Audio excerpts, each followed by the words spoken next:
What led me to write the book, Go Be Her? And I am super emotional right now because this is a project that is very, very dear to me. It's one that I've had in my heart and my mind for years.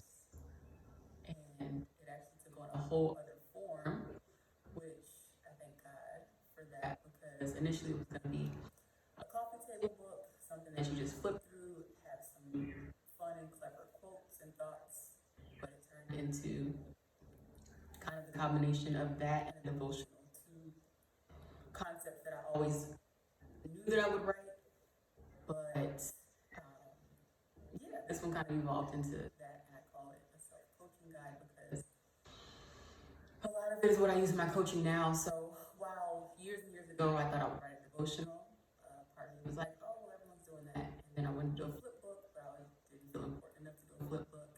And the Lord was like, well, you're going to write something, and it's going to be for me, and it's going to be unique. So it's kind of a combination of the two, but also something completely different on its own. And that's what Go Be Her is. And the meaning behind the title is very relevant to my life over the last 2 years because that's what I decided I was going to do. I decided that I was going to go be the woman that I always wrote in my journals I wanted to become, the woman that I always dreamed of, the woman that I knew I could become, but just never really had the resources or the support I felt like to do it. So I would just wake up every single day and live the life that was in front of me and hope that one day an egg would crack and a new life would open up. And then that did happen. An egg cracked. Something happened. I had a very close encounter with gun violence that shook me to my core and put me in a position where I was terrified. I was scared. I felt stuck. I felt like the fear was crippling me to the point that I didn't know what to do. I didn't mentally know what to do. And I would consult therapists, friends, family. No one knew how to help me with what I had experienced. And it was at the end of 2020, at which time therapy demand was very, very high. So I was on the wait list for multiple agencies. And would talk to therapist friends, obviously didn't want to abuse the privilege. So like, it wasn't the same as having a therapist, but they would point me in the direction of therapy and different things like that. Nevertheless, in February of 2021, no, actually January 2021, after spending 2 weeks in solitude out on a farm, trying to just get my thoughts together, I made the decision to sell my house and move outside the country. Why outside the country? Well, because, like I said, this was actually my second encounter with gun violence of this sort, and just sitting still, I found myself just not being able to focus. All I could think about was how many guns were circulating around me, how many guns were in the house next door, or down the street, or moving through the car that was moving, like the cars, the trucks. I don't know what it was. It was just fear. It was just, my brain started to kind of exaggerate the fear, and there was obviously like PTSD, and me wanting to just be to myself, because I just lost trust and faith in everything. And I still showed up for my clients. I continued coaching. I told some of them what I had experienced. They were like shocked that I could even still work. But the reality was, even though I was still showing up, I wasn't really functioning at my best. And I knew that if I wanted to survive, if I wanted my business to survive, if I wanted this person to survive, and by survive I mean like not just let it sit for years and years until like I looked up and my life just was cold and dead, because I wasn't to making decisions and taking strides, but living according to fear, then I wasn't gonna be okay. And I knew that I wanted to be okay, and I knew that I wanted to set an example for the women that I coached, that you can reset, you can uproot, you can start over, and it's best to do so, especially after you experience something that wants to stop you, that wants to block you. So I was like, I'm not gonna let this stop me. I have dreams, I have things to do, I have a business to run, I have books to write, and that was the major part. Was I knew that I was an author. I've been writing since I was a kid, since I could hold a pencil in my hand. I never wanted to put it down. I would read. I started wearing glasses at like age 6 or 7 because I would use the light from the crack underneath the door at nighttime when everyone was gone to bed, and the hallway light was on. That was on. I would use that little glimpse of light coming into my room to stay up and read books. And obviously that wore on my eyes, and so I started wearing glasses at a really young age. But that's how obsessed I am with words and books and writing. Tons of journals over the years. I have no less than 50 journals. I go through about 5 a year at this point. Now that I'm just committed to it, definitely more than that. Definitely more than that, because I can go through a journal in a month now, like 6 journals, because I write so much. And why do I write? Because it releases me, it frees me, it makes me feel happy. But I find that I'm good at it. I'm good at communicating things in a way that helps break down complex concepts, and help people understand things better. So I'm a writer, but I wasn't writing. I was working. I was rising up the ladder. I was helping people. I was doing things that I enjoyed, but I was not writing. And while those things made me happy, I wasn't truly happy because I wasn't doing a thing that made me truly happy. So I knew that I was going to write a book, and I had several drafts of books in my Google Drives and things like that,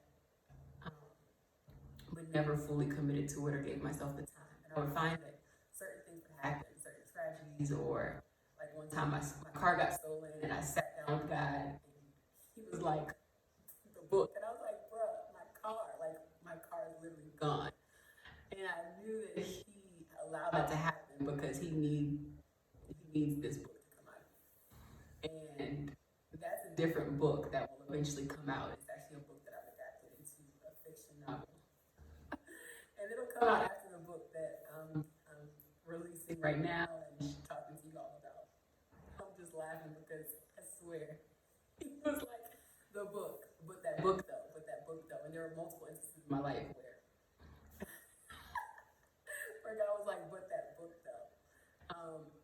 Literally, probably TMI, but I mean, probably an overshare, but sometimes I'll be like, God, when am I going to be married? And he'll be like, but that book though. So I know that I got at least to get this book out with my maiden name on it before he'll allow me to be connected with the man. In that way. But yeah, I'm an author, I'm a writer, and I put out one book that initially was an ebook, but I had a lot of demand for it to be in physical form. People were really valuing the information, and I put it up on Amazon, and I still get sales to this day with very, very little promotion. So it's a testament of my gift. I'm a good writer. People want to read what I write, which I'm so grateful for. But yeah, I wasn't living the life of an author. I wasn't living the life of someone who was committed to writing. And I also wanted to travel. I knew that I wanted to be a traveling writer. I've known that for years, maybe even a decade. Got multiple degrees, went and served in multiple industries, at least 10 different industries. You can go to my website and see the trajectory that I've been on. And I'm really grateful for all those experiences. I've excelled in every single position that I've been in, and not to brag. It's just to say that I'm really good at a lot of things, but none of them really brought me joy like writing does. But I knew that, listen to me, writing doesn't make a lot of people a lot of money. You have to have a good name. I'm not going to get into that, but there were a number of reasons why I didn't feel like I could drop everything and write. Nevertheless, this experience took place, and it kind of forced me into it. And so, again, And I'm talking to God, and I'm just like, God, what are we doing? Because right now I don't have the mental clarity, and I feel stuck, and I have so many decisions to make, and I just don't know what to do, and I feel like I'm doing it by myself. And he was like, what do you want to do? Oh my gosh. He was like, what do you want to do? And I was like, well, I would love to travel the world and write. And he was like, well, let's do it. Like, let's finally do it. And so he gave me the blueprint, gave me the plan, gave me, insight. And when I say he gave me, I mean like through journaling and just like being still and like listening to my inner voice. And then listening to wisdom that came from people that I trusted in my life. Little tokens that I would pick up along the way gave me, the steps that I could take to leave. So that's what I did. I packed a carry-on in a book bag, and I left my house behind with everything in it, and I booked a flight to Costa Rica. And Costa Rica was always a dream destination of mine. I always said that I would get proposed there or honeymoon there, or take a girls' trip there. I think a couple of friends we had talked about doing it, but I knew that I had been to different places like Mexico, Belize, etc. So, but I wanted Costa Rica to be off limits. I wanted it to be off limits for like a romantic trip. And then, I'm sitting there thinking to myself, why are you waiting for that? Like, life is happening right now, and life is also short. Like, people have guns and they're killing people. Like, people are dying. You really want to die waiting on the opportunity to go to Costa Rica with that man? And I decided that I was going to go, and I was going to live that life on my own, and I was going to paint a beautiful life, and I was going to write, and I was going to tour beaches and watch sunsets, and that's what I did. And I just decided to go be her. Now, there was a lot that went into that decision. Like I said, there were a lot of people that I tried to consult with, but nobody really knew what to tell me what to do. And I mean, it was scary. It was not easy. It was a big move to make. But here's the thing: when you've had an encounter with fear that is so crippling that you don't want to do anything, then anything is better than staying where you are. Anything is better. Like, at this point, I've come this close to death, which was my only fear in life, was death. I was already a risk taker. I was already a fearless person. I was already a bold person, confident, able to just walk into rooms and do things without thinking about it, just trusting God and having faith. But that was one thing between me and God. I was just like, I can't really get past the fear of death. Already lost my brother, already lost my dad, didn't want to die, just terrified of dying, like lived in mortal fear of dying. But when you have such a close encounter with death, it's kind of like, okay, I could probably die. And do I want to die not having lived the life that I want to live? No. Am I afraid of going broke? Sure, like that's a possibility. I'm afraid of losing all of my friends, yes. But nothing was bigger than, nothing was worse. So I was just like, I might as well just go out here and take all the risks. Because the alternative is just to stay here and feel stuck and die, not living the life that I wanted to. Or die. Being in an environment that's just not okay and very dangerous. So that pushed me. And I kind of numbed myself to fear. I was like, there's the fear of staying here, there's the fear of going there. Which one is better? And being afraid while having access to trees and nature and warmth and beaches trumped staying in the cold and being feared and living under a shadow. So, yeah, that was how I made the decision. I left. Why do I say that? I say that because I feel like a lot of us are living in fear, and that fear is crippling us from making decisions and having the impact impact that we're meant to have in this life. And that's why I made this book, because what I discovered in the silence of that season, the silence being because I didn't have anybody to talk to. I couldn't really talk to anybody about it. Nobody really could help me with it anyway.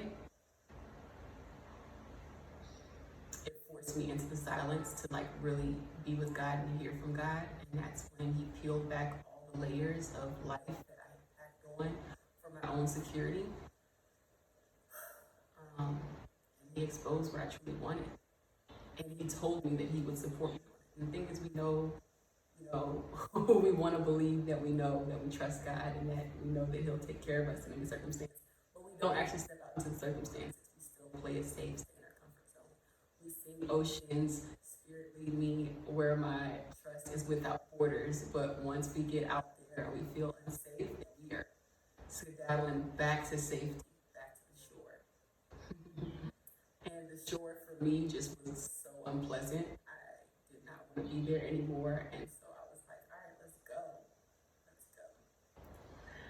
But God really strengthened me in that season. And the word of God really strengthened me in that season. And so Go Be Her is a collection of just reflection, thoughts, items, questions, activities that I now use in my coaching to help women one-on-one.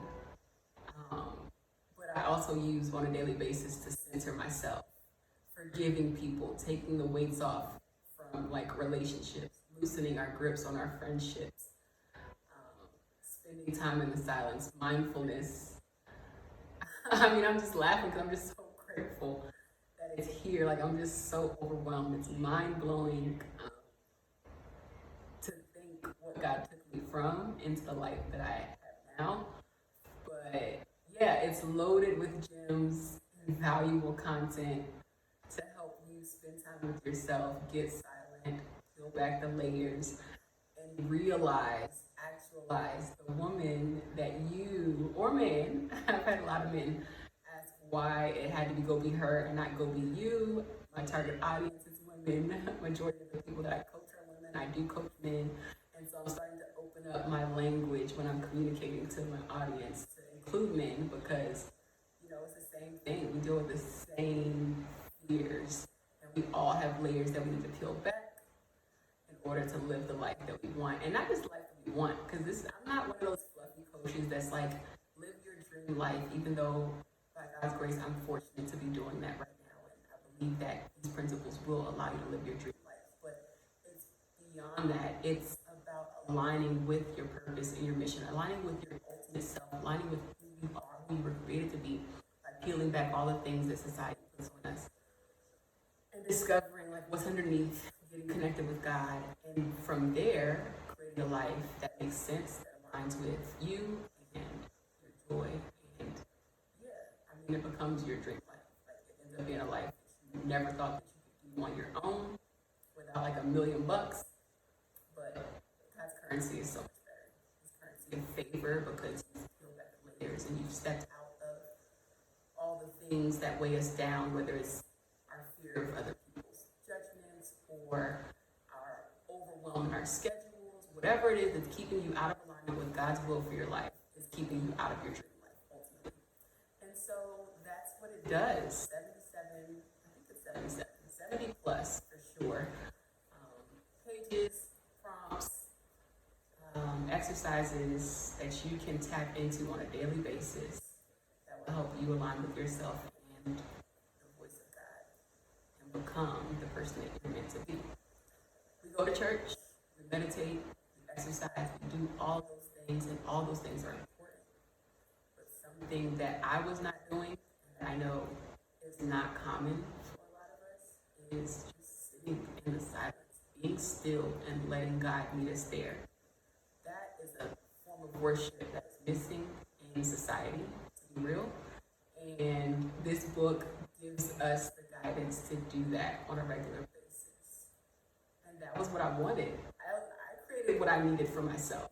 I was like, this is something that I want and need. And, I have devotions. I have a really good one right here, you might be familiar with it. Jesus Calling, my favorite devotion. It's dated.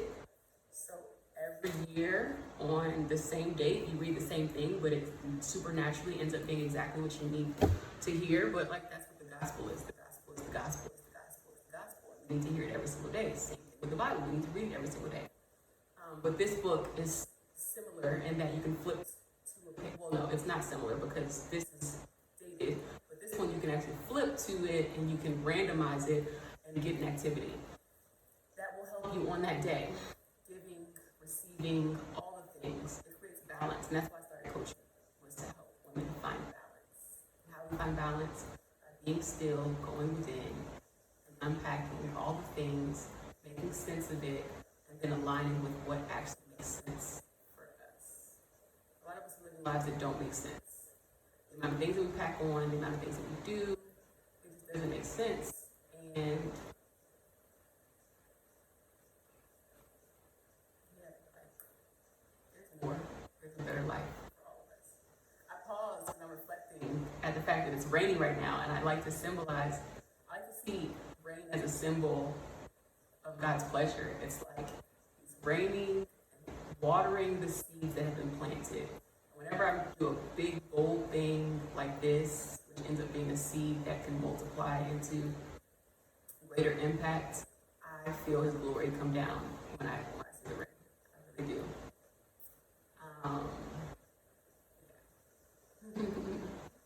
That's so funny. I'll go deeper into that one day. I can't, like right now it's throwing my whole train of thinking off. But yeah, go be her, y'all. Go be you, go be him, go be her. Go get the book. Become the person that you're meant to be. Spend some time with yourself. Understand yourself. There we go. That's what I was thinking.